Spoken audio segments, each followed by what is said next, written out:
머니 저자 토니 로빈스. 자유를 위해 평생 소득을 설계하라. 정확히 무엇을 위해 투자를 하는가? 나는 사람들에게 자주 묻습니다. 무엇을 위해 투자를 합니까? 각양각색의 답이 나옵니다. 투자 수익을 보려고요. 자산 증식을 위해서요. 자유를 위해서요. 가장 중요한 목적은 소득인데 그 중요한 답을 말하는 사람은 거의 없습니다. 우리 모두는 먹고 살려면 소득이 필요합니다. 시계처럼 정확하게 매달 통장에 또박또박 지속적으로 현금이 들어와야 합니다. 돈이 떨어질 걱정이 없는 삶을 상상해보세요. 세계여행을 다닐 기쁨과 자유를 누릴 수 있다면 어떨까요? 넉넉히 베풀면서도 계속 소득이 들어올지 아닐지 걱정하지 않아도 되고 마음의 평화도 누릴 수 있다면요? 소득은 자유입니다. 부자들은 주식이건 채권이건 금이건 자산 가치가 언제라도 변할 수 있다는 사실을 잘 압니다. 그러나 자산을 지출할 수는 없습니다. 지출은 오직 돈으로만 가능합니다. 2008년에 많은 사람은 자산 가치가 크게 떨어졌지만 팔고 싶어도 팔리지가 않았습니다. 그들은 자산 부자이고 현금 거지였습니다. 이런 등식은 곧잘 파산으로 이어집니다. 소득이야말로 가장 중요한 결과라는 사실을 절대 잊지 마세요. 당신이 꿈꾸는 재무적 미래는 에베레스트 산 등정과 무척이나 닮아 있습니다. 당신은 임계량까지 돈을 모으기 위해 수십 년을 일해야 하지만 그것은 절반에 불과합니다. 임계량을 달성한다 해도 그 임계량을 남은 평생 이어질 소득 흐름으로 바꾸려면 어떻게 해야 하는지 전략을 세워야 합니다. 지금의 80살은 과거의 50살? 구글 엔지니어링 이사이며 현대판 토머스 에디슨이라고 불리는 레이 커즈와일은 생명과학의 발달이 인간 수명에 끼칠 영향을 질문받았을 때 이렇게 답했습니다. 2020년대에 인간은 유전자를 바꿀 방법을 알아낼 것입니다. 질병과 노화를 막고 기대 수명도 극단적으로 늘어날 것입니다. 이것이 우리의 은퇴 생활에 미치는 영향은 분명합니다.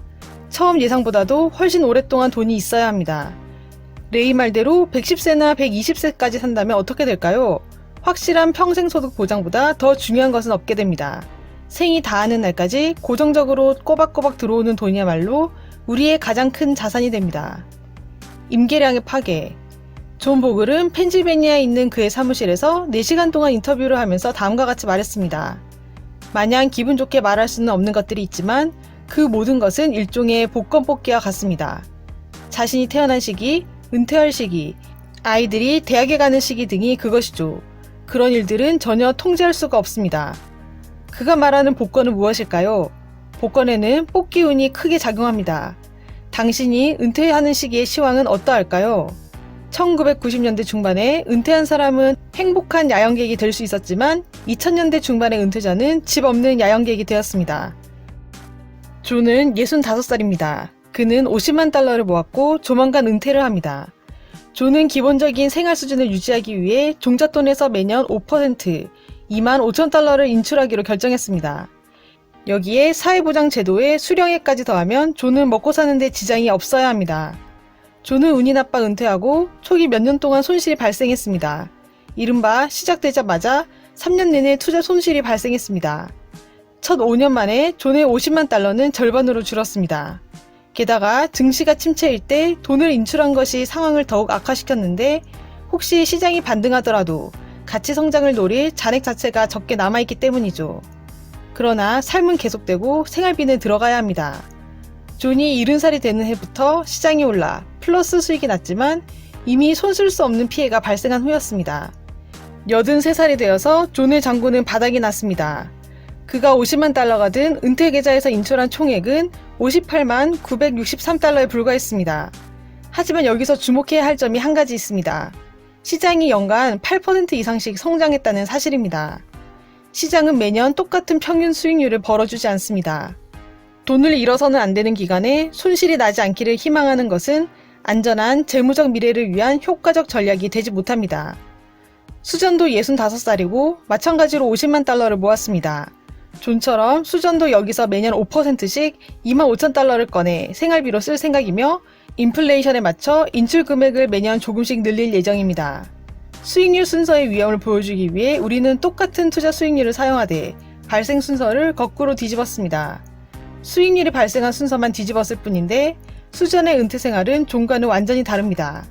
수전은 89살까지 90만 달러가 넘는 돈을 수입해서 꺼냈었지만 계좌에는 아직도 167만 7,975달러가 남아 있습니다. 그녀는 먹고 살 걱정이 전혀 없습니다. 두 사람은 노후 자금도 똑같고 인출 전략도 똑같았지만 한 사람은 궁핍해졌고 한 사람은 절대적인 재무적 자유를 누리고 있습니다. 훨씬 놀라운 부분은 존과 수전의 25년 동안 평균 수익률이 똑같은 8.03%라는 사실이죠. 왜 이런 차이가 벌어지는 걸까요? 평균 수익률은 수익률을 총합해 연수로 나눈 수치이기 때문입니다. 다음에 어떤 사건이 우리를 놀라게 할지, 시장이 언제 상승하고 언제 내려갈지 아는 사람은 아무도 없습니다. 수전은 잔액이 훨씬 불어나 있어서 굉장히 기쁩니다. 여행을 더 많이 다닐 수 있고 손자들에게도 유산을 더 많이 남겨줄 수 있으며 자선단체에도 기부를 더 많이 할 수 있게 되었습니다. 금융 엔터테인먼트 수익률 추종은 그 자체로 거대한 산업입니다. 펀드 광고주들은 우리의 돈을 움켜쥐기 위해 싸움을 벌이고 있습니다. 그렇다면 어디에 돈을 맡겨야 하는가요? 대다수 사람들이 돈을 장기 투자하는 곳은 어디일까요? 대부분은 주식시장입니다. 지난 100년 동안 주식시장은 장기 투자로는 최고의 장소였습니다. 스티브 포브스는 내가 연 금융 세미나에 참석해 이렇게 말했습니다. 1935년 주식시장에 투자한 100만 달러는 현재 24억 달러로 불어나 있습니다. 놀랍게도 무려 96%의 뮤추얼 펀드는 오랫동안 지속적으로 시장을 이기지는 못합니다. 시장을 이긴다는 말은 일반적으로 주가 지수를 앞선다는 뜻이지요. S&P 500은 하나의 지수입니다. 그것은 신용평가사인 스탠더드 푸어스사가 시가총액을 기준으로 선정한 미국 최상위 기업들의 목록입니다. 따라서 개별 종목을 사거나 아니면 다음번 고공비행을 할 종목을 고르는 것이 아니라 지수를 추종하는 저비용 인덱스 펀드에 투자하기만 해도 상위 500대 종목에 분산 투자하거나 일부를 소유할 수 있습니다. 한 번의 투자로 미국식 자본주의의 강점 한 조각을 사게 되는 것이지요. 지난 100년 동안 상위 기업들이 언제나 놀라운 회복력을 보여주었습니다.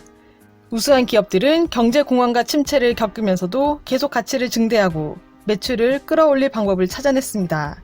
낙제점을 받은 기업은 최우수 기업 목록에서 밀려나고 다른 우수한 기업이 그 자리를 대신합니다.